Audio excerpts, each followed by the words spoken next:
Welcome to job updates by Shrenik Jain YouTube channel.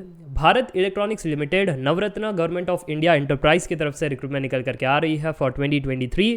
Project engineer 1 and trainee engineer 1 की vacancy निकाली गई है, जहां पर इन टोटल 50 वैकेंसी है। सीटीसी प्रोवाइड कर रहे हैं 45,000 रुपीज़ पर मंथ।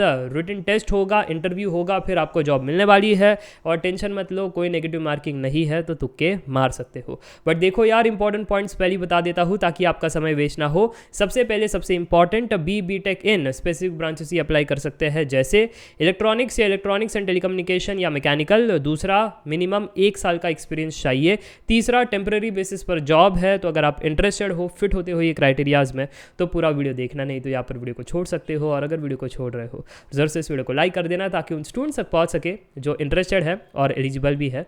तो चलिए यार, अब डिटेल में बात करते हैं। जैसे आप देख सकते हो, this is the official website of BEL। नीचे जाओगे तो आपको देखना है serial number 3, recruitment for the post of trainee engineer 1 and project engineer 1 for DCCS SBU BEL Ghaziabad unit. ठीक है, तो अगर आप डिटेल PDF पर क्लिक करोगे तो ये PDF ओपन हो जाएगी। जैसे आप यहाँ पर देख सकते हो, टेम्पररी बेसिस पर वैकेंसी निकाली गई है। प्रोजेक्ट इंजीनियर 1, यहाँ पर 2 इयर्स का एक्सपीरियंस चाहिए। सैलरी आपकी 40,000 पर मंथ। बट सर, आपने तो 45,000 कहा था, क्यों कहा था आगे हम देखेंगे।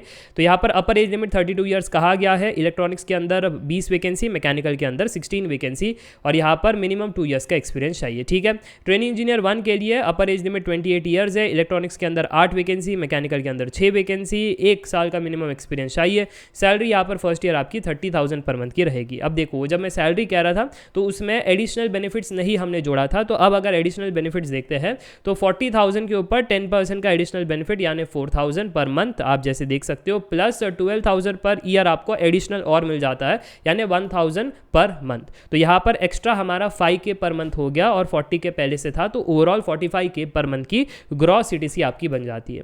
अच्छा, यहाँ पर कितने साल के लिए कामकाज रहेगा? 3 साल के लिए फिक्स रहेगा। एक और साल एक्सटेंशन डिपेंड किया जाता है आपके परफॉर्मेंस के ऊपर और कंपनी के रिक्वायरमेंट के ऊपर। वैसे ही ट्रेनिंग इंजीनियर 1 के लिए भी एडिशनल बेनिफिट्स है और आपका बेसिक पे है। इस प्रकार से आप कैलकुलेट कर सकते हो। एज लिमिट में रिलैक्सेशन मिल जाता है फॉर दी स्पेशल कैटेगरीज, इसी के बारे में यहाँ पर जिक्र किया गया है।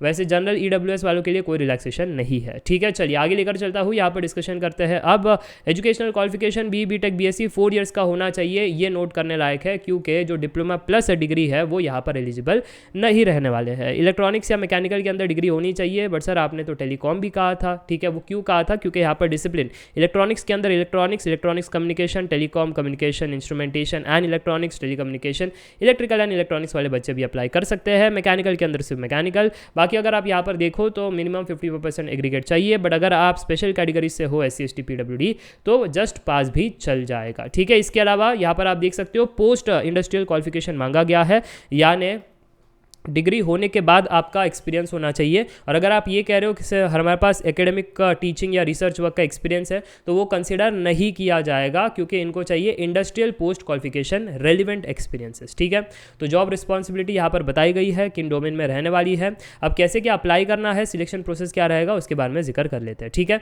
तो सिलेक्शन प्रोसेस यहाँ पर आप देख सकते हो। रिटन टेस्ट पर 85% वेटेज है, इंटरव्यू पर 15% वेटेज है। रिटन टेस्ट के अंदर 85 मार्क्स का आपका सवाल पूछा जाने वाला है, मतलब एक सवाल नहीं होगा, मल्टीपल MCQs होंगे। 90 मिनट यहाँ पर आपको दिए जाने वाले हैं और कोई नेगेटिव नहीं रहने वाला है। Test centres if is only Delhi या NCR, तो इस चीज़ का नोट करना है। हाउ टू अप्लाई के लिए लिंक यहाँ पर दिया गया है। वेबसाइट की लिंक्स भी डिस्क्रिप्शन बॉक्स में दे दूंगा। इस PDF की लिंक्स भी डिस्क्रिप्शन बॉक्स में दे दूंगा, ताकि आप हाउ टू अप्लाई के अंदर जो डॉक्यूमेंट अपलोड करने की क्राइटेरियाज है वो आप पढ़ सको और आराम से अप्लाई कर सको। दुखद बात है, एप्लीकेशन फीस जो जनरल EWS OBC कैंडिडेट्स को उठानी पड़ेगी। ठीक है, क्योंकि अगर आप SC ST PWD कैंडिडेट हो तो कोई भी एप्लीकेशन फीस नहीं है। तो रिस्पेक्टिव यहाँ पर एप्लीकेशन फीस के बारे में बताया गया है। कैसे पे करना है? SBI कलेक्ट से ही पे कर सकते हो, क्योंकि सरकारी कंपनी है तो सरकारी बैंक के साथ टाई अप रखा है इन्होंने। इसके अलावा कुछ नहीं है ज़्यादा, बस यहाँ पर टेंटेटिव डेट्स दिया गया है कि ऑनलाइन रजिस्ट्रेशन 11 फेब से स्टार्ट हो चुका है। मैं वीडियो शूट कर रहा हूँ 13 फेब को।